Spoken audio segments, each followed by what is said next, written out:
Sejam bem-vindos a mais um Espaço Opinião. Começamos por falar no Governo, quer mudar a lei que obriga os funcionários públicos a aposentar-se quando completam 70 anos.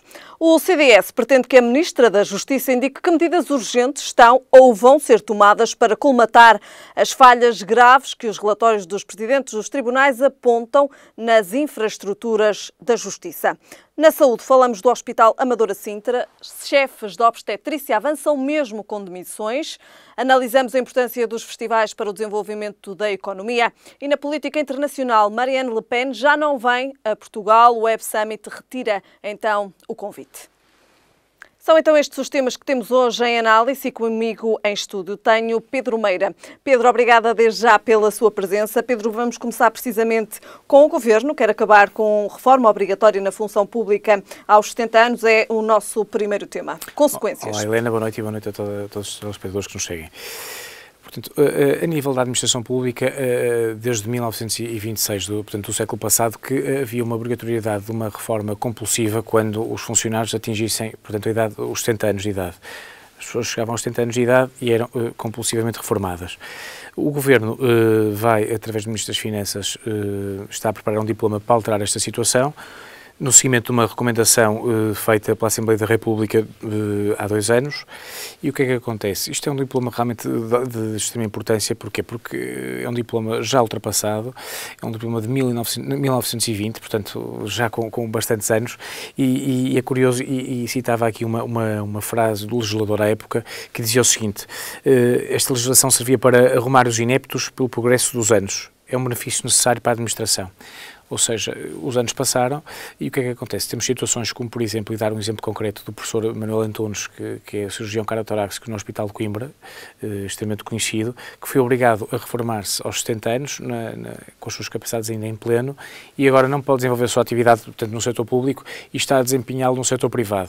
E, portanto, há um entendimento que este diploma tem que ser alterado, vai ser alterado e bem, na minha perspectiva, e a perspectiva qual é? É haver um entendimento entre o trabalhador, o funcionário público, no fundo assim, e a entidade patronal, de que realmente a pessoa quer continuar a desempenhar as suas funções e o seu trabalho, apesar de ter 70 anos de idade, o poderá fazer. A mim parece-me muito bem, pelo seguinte: sabemos como é que realmente está neste momento a demografia em Portugal, e não só em Portugal, também na Europa, a tal inversão da pirâmide a nível da demografia, com pessoas mais idosas e menos jovens. Há que aproveitar estas pessoas. E a população ativa que teremos também. E a população ativa, cada vez há mais a população ativa, o prazo, no fundo, é maior, e há uma necessidade de realmente aproveitar estes recursos humanos, e potenciá-los, fazendo uma conexão e uma conjugação com as pessoas mais novas, para que estas pessoas possam também passar e transmitir os seus conhecimentos. Então, este caso do professor Manuel Antunes é um caso paradigmático e realmente é revelador da importância que este diploma poderá vir a ter, não é? Temos alguns médicos, e não só, que se reformam quando chegam aos 70 anos de idade e continuam a desempenhar as suas funções como médicos, por exemplo, no setor privado. E são pessoas de um valor extremo que, portanto, o Estado e a administração não podem desaproveitá-los de todo, não é? Pedro, a Federação dos Sindicatos da Administração Pública está contra a intenção do Governo.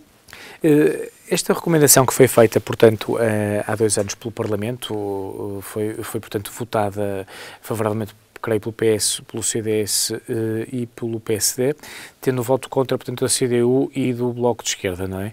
Os sindicatos têm que dar provas de vida, e realmente neste tipo de situações os sindicatos realmente acabam sempre por entender que estão a defender os trabalhadores, quando isto não faz qualquer tipo de sentido. Porquê? Porque o diploma irá prever, penso eu, ainda não o li, irá prever que terá que haver aqui, no fundo, um acordo entre as duas partes, entre o trabalhador e a entidade patronal. Não vai haver, no fundo, uma obrigatoriedade de que a pessoa passe e continue a trabalhar e desempenhar as suas funções com 60 anos de idade. Cria-se aqui um alçapão e uma possibilidade de realmente a pessoa, se quiser continuar a trabalhar e no ativo, desde que, no fundo, os serviços nos quais estão integrados assim também o queiram, ou quem administra esses serviços, possam realmente continuar a desempenhar essa função. Ou seja, não vai haver aqui uma obrigatoriedade.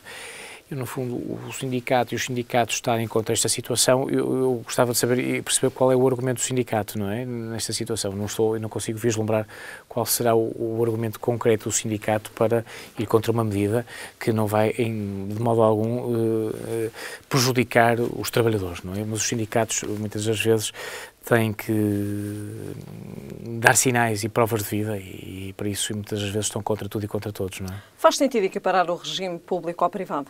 Neste aspecto, para mim, não há qualquer tipo de dúvida. Porquê? Porque, de facto, é aquilo que eu dizia há pouco, e dando sempre este exemplo concreto do professor Manuel Antunes, que foi, no fundo, o pioneiro em Portugal e o pai dos transplantes cardíacos, por exemplo, a primeira intervenção ao coração. Como é que um professor com esta qualidade e com este prestígio, e continua ainda em pleno, nas suas funções, continua a operar e continua, no fundo, a dar consultas no setor privado e no setor público não o faz? Porquê? Porque há uma obrigatoriedade legal de, compulsivamente, a pessoa atingindo aquela idade, ir para a prateleira. Não é? Quando nós sabemos, e a Helena muito bem dizia há bocado, que a esperança de média de vida tende a aumentar, a nossa população também ativa tende a aumentar e, portanto, uma pessoa com 70 anos de idade hoje em dia não são 70 anos de idade de há 20, 30, 40, 50 anos, não é? Temos vários exemplos concretos de pessoas com 60 anos que estão com capacidades plenas para desempenhar a sua atividade profissional. Pessoalmente não vejo aqui nada que possa chocar. Embora as regras para a aposentação não sejam as mesmas, quer no setor público, quer no setor privado também, como o Pedro já referiu. Isso é outra questão. Nós estamos a falar, portanto, neste aspecto da reforma compulsiva, quando se atinge a meta dos 60 anos de idade, depois, realmente, a nível de reforma e a nível, portanto, da aposentadoria no setor privado e no público, há diferenças quando se atinge os 64 anos de idade e a nível dos anos de serviço, etc. Aí já tenho mais algumas dúvidas relativamente a essa matéria, não é?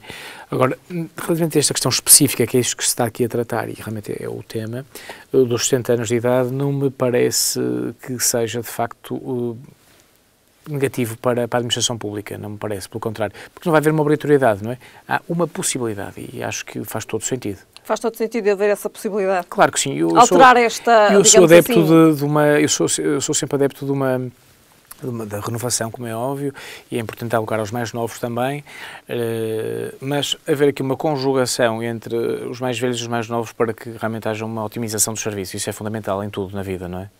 Há pouco falava precisamente na renovação de gerações, é fundamental também.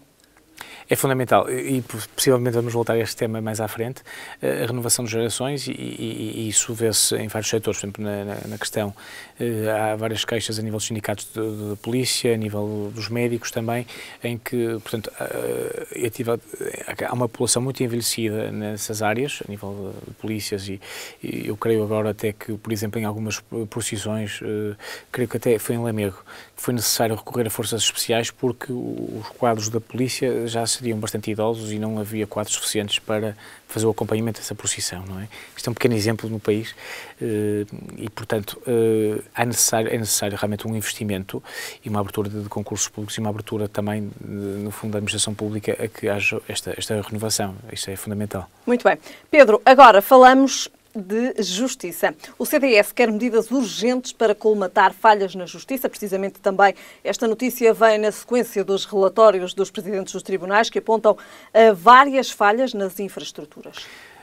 Helena, na terça-feira saiu um relatório apresentado pelos todos os presidentes das comarcas. Os tribunais, para que as pessoas lá em casa percebam, nos últimos anos houve uma alteração na gestão dos tribunais. Passaram a ser geridos foi criada uma instituição, o presidente da comarca, o presidente, no fundo, um juiz que gere todos os tribunais da comarca, não é? E é ele que tem esta responsabilidade. Ele que tem esta responsabilidade e que administra, no fundo. Há aqui quem defenda, o bastonário da Ordem dos Advogados defende que deve haver até deveriam ser gestores privados, no fundo, a gerir os tribunais e não até os próprios juízes. Eu, em determinados pontos, partilho dessa opinião, mas o que é que acontece em termos concretos? E estes presidentes das comarcas, de todos os tribunais, apresentaram ao Conselho Superior da Magistratura um relatório dando conta e dando nota carências a todos os níveis nos tribunais. E vou-lhe dar nota de quais são as carências, que parece que estamos a falar num país de terceiro mundo, mas não. Carências a nível de falta de papel, tribunais sem papel, e eu assisto a isso todos os dias, a falta de canetas, a falta de tinteiros para as impressoras, a falta de digitalizadores, a falta de impressoras, portanto, a falta de meios a todos os níveis. Além destas carências a nível, no fundo, de consumíveis, chamemos-lhe assim, carências também a nível estruturais, com tribunais, portanto, cheios de umidade, com dificuldades de acesso e de mobilidade para alguns funcionários, ou seja, a Justiça está, nesse aspecto, um caos. Isto depois reflete-se nos atrasos, reflete-se na eficácia da Justiça e é grave, e é muito grave, sabendo nós que a Justiça é um pilar de um Estado de Direito Democrático. Isto denota do problema, não é? Em termos políticos... Os problemas concretos que constam dos relatórios. Estes problemas concretos constam dos relatórios. Em termos políticos, o CDS, e muito bem, mais uma vez, ainda dentro desta silly season, parece que está de férias, mas não, é o partido que está novamente na dianteira, portanto, da oposição. E faz aqui através dos deputados mais ligados a esta matéria, a doutora Vânia Dias da Silva, o doutor Telmo Correia, o que é que fizeram? Fizeram realmente este levantamento destas questões, analisaram os relatórios e fazem agora perguntas à Ministra da Justiça, concretas, dizendo assim, quais são as medidas urgentes que a senhora tem para, portanto, colmatar estes problemas na Justiça. A resposta da senhora Ministra da Justiça é que os problemas, portanto, não é do Ministério da Justiça, os problemas, portanto, quem administra os tribunais são os presidentes, são das comarcas, e, portanto, eles é que terão que resolver estes problemas. Isto é aquela velha situação do, sim senhor, o senhor tem que fazer 3 omeletes, mas tem um ovo. Como é que os presidentes das comarcas vão conseguir colmatar estes problemas? Falta dinheiro, falta investimento na Justiça, por simplesmente. A Justiça não tem sido uma prioridade, que também não falo só deste governo, a Justiça não tem sido uma prioridade na democracia.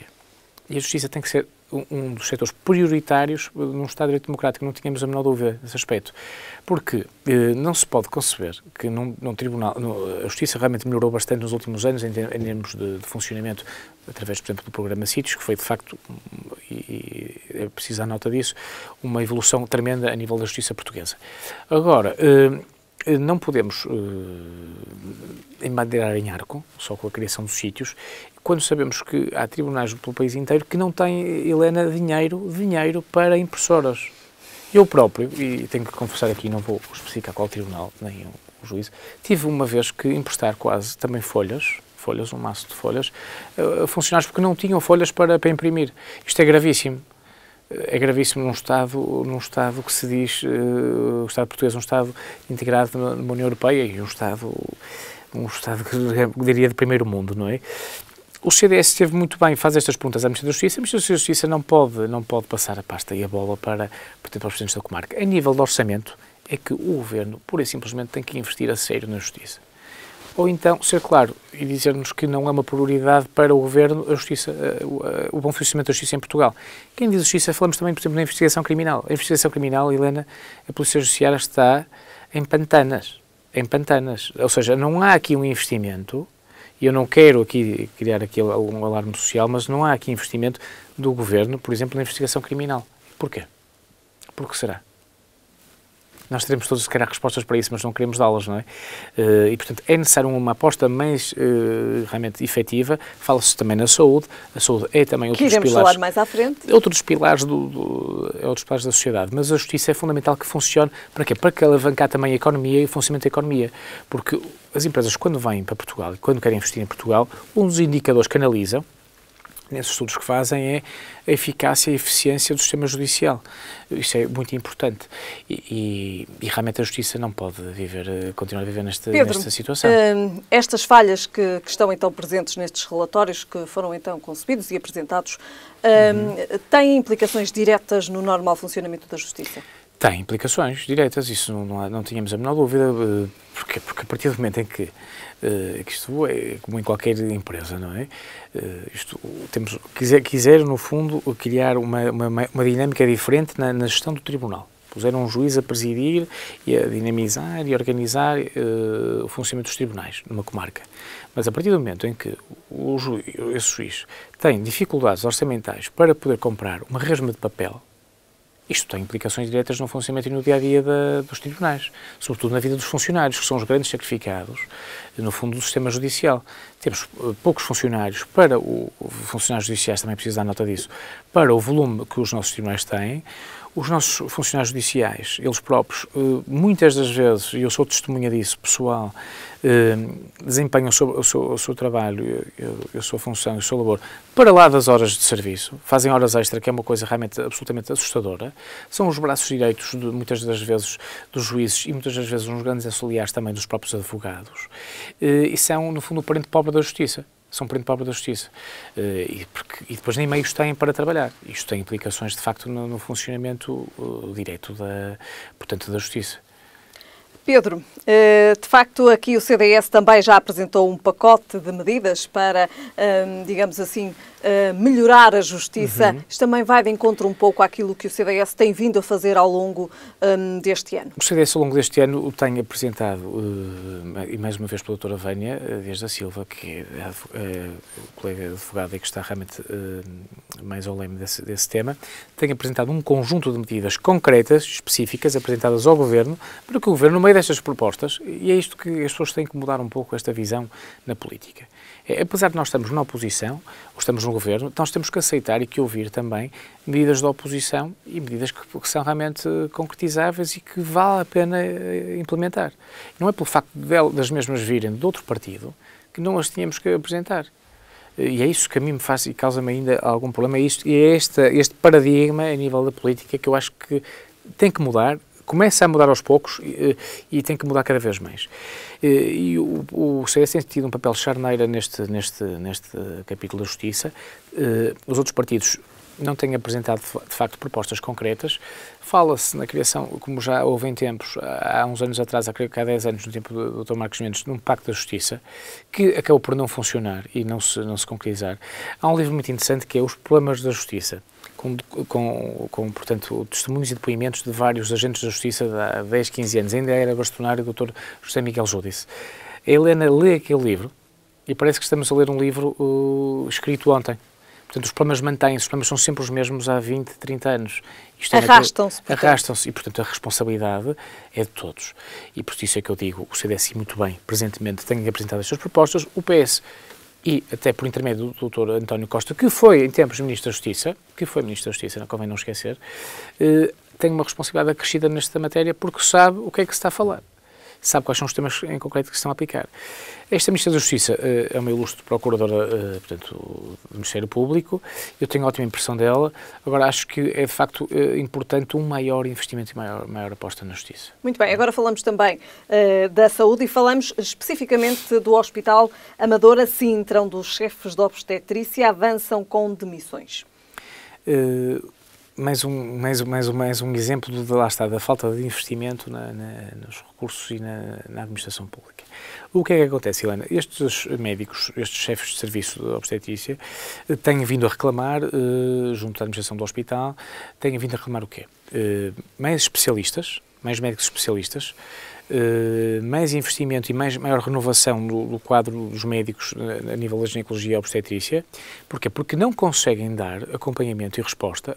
O Hospital Amadora Sintra cobre uma área muito vasta da Grande Lisboa, não é? Milhares de pessoas. Não sei se até chegar ao milhão, mas cobre uma área muito vasta. E, portanto, não conseguem dar cobertura e não conseguem dar assistência, portanto, aos utentes. Os utentes, eles que pagam todos os impostos e pagam taxas moderadoras, não é? E não conseguem dar seguimento. Porquê? Porque não têm quadros suficientes. Temos médicos com 55, 60 anos que não conseguem fazer noites, muitas das vezes, ou conseguem fazer noites, mas não conseguem fazer o número de noites que é necessário. E o que é que a administração do Hospital Amadora Sintra fez? Contratou, ao que julgo saber, empresas de prestação de serviços, tarefeiros. Consideram que, de facto, não vem solucionar a questão? Não vai solucionar o problema. No fundo, vamos contratar aqui meia dúzia de médicos para tentar, no fundo, resolver o problema a prazo, mas o problema estrutural mantém-se. E é por isso que estes médicos acabam por se demitir. Porquê? Porque apresentaram uma carta no início de agosto, dando um prazo de 15 dias, creio eu, para que o problema fosse resolvido. O problema não se resolveu e os médicos, e muito bem, cumpriram a palavra e demitiram-se. É necessário médicos especialistas porque senão nós não conseguimos dar cobertura. E estes médicos o que é que fizeram? Fizeram algo que é de facto muito importante. Estes médicos assinaram um atestado, uma minuta, um atestado para se isentarem de responsabilidade, caso alguma coisa corra mal. No fundo, dão nota de que é necessário mais médicos, nós não conseguimos dar vazão a tudo, nós não nos responsabilizamos por algo que possa acontecer e possa suceder. Estamos a falar de ginecologia e obstetrícia. nascimentos, partos. Portanto, isto é gravíssimo, não é? Vamos ver como é que isto vai ser resolvido. No entanto, abriram concursos públicos para novos médicos que não foram preenchidos na totalidade. Que não foram preenchidos na totalidade, lá está. E esses concursos públicos não foram suficientes, ou não foi suficiente. Lançaram-se esses concursos públicos, no fundo, para tentar apagar aquele fogo e para tentar, no fundo, a crítica que estava a ser feita à falta de investimento na saúde e na contratação de médicos especialistas, mas, conforme se vê, não é em número suficiente. E isto tem que ser resolvido pelo Estado e pelo Governo o quanto antes, não é? E vemos que, de facto, aqui a saúde também acaba por ser um tema recorrente semana após semana, saúde, com casos específicos. A saúde, a justiça são pedras basilares do funcionamento de um Estado de Direito Social, de um Estado de Direito, e as coisas não estão a funcionar convenientemente. Há um desinvestimento total, não é? Não nos podemos esquecer da questão do São João e da unidade, portanto, de pediatria oncológica, que continua tudo na mesma. Helena, passaram estes anos todos, estes meses todos, estamos agora na silly season, para quem está de férias, não é? Mas em setembro, outubro, novembro, vamos voltar novamente a esse tema, porque isto são temas recorrentes. A falta de investimento na saúde e na justiça. E começa a ter implicações no dia-a-dia dos portugueses, não é? Muito bem. Pedro, agora, e antes de passarmos ao último tema, antes de falarmos de Le Pen, que já não vem então a Portugal depois de toda a polémica que se gerou em torno do convite da Web Summit, falamos de festivais de verão e falamos da importância que têm estes festivais de verão, e neste momento decorre o Festival de Paredes de Coura. De facto, é um festival que se assume cada vez mais como um dos grandes festivais a norte e que de facto assume também uma grande importância para Paredes de Coura e Viana do Castelo. E estes festivais, Helena, estes festivais no interior, chamemos assim, são festivais fundamentais para Portugal. Porquê? Porque, além de dinamizarem o interior, trazem inúmeros turistas, milhares de turistas que vêm ano após ano a Paredes de Coura, a Vilar de Mouros. Vilar de Mouros também é um festival icónico e que há cerca de 2 ou 3 anos voltou novamente a ganhar força e dimensão. Trazem muitos turistas, trazem também o turista não só estrangeiro, mas turista nacional que vem, portanto, imaginemos do sul para o norte, mas turistas estrangeiros, e eu tenho alguns conhecidos, que vieram viver para Portugal, porque o primeiro contacto que tiveram com Portugal foi num festival, por exemplo, em Paredes de Coura. Gostaram tanto da zona da região que acabaram por vir passar férias cá. Passado 2 ou 3 anos, compraram casa, a segunda casa de habitação, o turismo residencial, no fundo, começaram a fazer turismo residencial no Alto Minho. Portanto, é um investimento que tem que ser cada vez mais, uma aposta cada vez maior, portanto, dos municípios, das autarquias, tem sido feito. E porquê? E há também em conjugação com os privados. Portanto, as autarquias, muito bem, continuam a apostar nesses festivais e, ao mesmo tempo, há também cada vez mais parceria a nível de privados, que vêm realmente que está a retorno para as marcas, cervejeiras e não só, e começam a apostar nestes festivais. Eu queria lhe falar também no festival, no Neopop, que corre em Viana do Castelo, que é um festival que tem cada vez, ano após ano, ganha cada vez mais dimensão e mais visibilidade. Viana do Castelo, nesses fins de semana, torna-se a capital do techno, da música eletrónica, e a quantidade de turistas que esse festival traz à cidade é inacreditável. E, portanto, tem que haver uma aposta cada vez mais das autarquias nesse tipo de festivais. Agora, o que eu acho que também tem que ser feito, e bem, não pode cada Câmara ter um seu festival. É necessário, a nível das comunidades intermunicipais, haver aqui um acordo e criar-se, imaginemos assim, temos o festival deste mês, apostar forte no festival em Paredes de Coura. Não por os festivais, no fundo, com as agendas muito próximas, não é? Para que não haja depois aquilo que acontece muitas vezes agora, está na moda, as festas brancas em Braga, em Ponte Lima, haver aqui uma concertação de datas para que, ou seja, ver o problema de uma questão macro ao nível das câmaras e das autarquias. Cada autarquia não olhar só para o seu umbigo, mas olhar também para a região e perceber que estes festivais têm realmente muita importância para a dinamização da economia local e não só. Muito bem. Pedro, depois então de falarmos aqui da questão dos festivais e da importância cada vez maior que assumem, falamos de facto agora de política internacional, falamos de Le Pen, a líder da Frente Nacional Francesa, que de facto já não vem a Portugal. Helena, eu tinha uma palavra para este tema, anedótico. É um país e um governo que anda a reboque de um partido que é o Bloco de Esquerda. Isto é absolutamente assustador. Primeiro ponto, em nada pactuo com as ideias de Marine Le Pen. Agora, o que é que acontece? Não pode haver aqui uma intolerância com a extrema-direita e uma tolerância com a extrema-esquerda. Um país que acolhe Hugo Chávez, que acolhe Nicolás Maduro, que acolhe Gaddafi, que acolhe Fidel Castro, que acolhe, portanto, a extrema-esquerda, de braços abertos, quererem recusar e querer o Bloco de Esquerda ser o paladino da defesa dos direitos da democracia, quando ao mesmo tempo defende pessoas que desfiam, países como a Coreia do Norte, como a China, Venezuela, etc, etc, etc. Isto é o primeiro ponto. Segundo ponto, isto é um evento privado que tem o apoio grande, portanto, da autarquia e do governo, da autarquia lisboeta e do governo.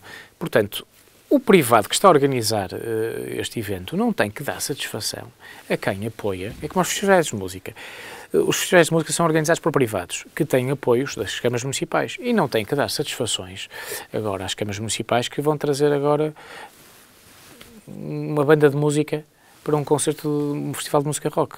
Não tem que dar essa satisfação de quem é que vai integrar o painel. Isto é uma vergonha, não é? Como é que o Governo e como é que esses organizadores da Web Summit andam a reboque, portanto, de uma pressão de um partido que não tem expressão nenhuma, que é o Bloco de Esquerda, e que é um partido que, conforme temos assistido, recheado de falsos moralistas, não é? Portanto, não pode haver aqui uma tolerância com a extrema-esquerda e uma intolerância com a extrema-direita, dizendo eu aqui, pessoalmente, que não compactuo nem com o extremo à direita nem à esquerda. Portanto, agora isto é inconcebível que isto tenha acontecido, não é? Mas, enfim, a responsabilidade é para o organizador privado do evento e para a falta de educação. Uma pessoa convidar alguém e depois desconvidar, no mínimo, representa a falta de educação, mas isso... Muito bem. Pedro, chegamos então ao fim deste Espaço Opinião. Hoje voltamos a ver-nos na próxima semana. Boa semana, Pedro. Muito obrigado. Foram então estes hoje os temas em análise no Espaço Opinião com Pedro Meira. Regressamos amanhã.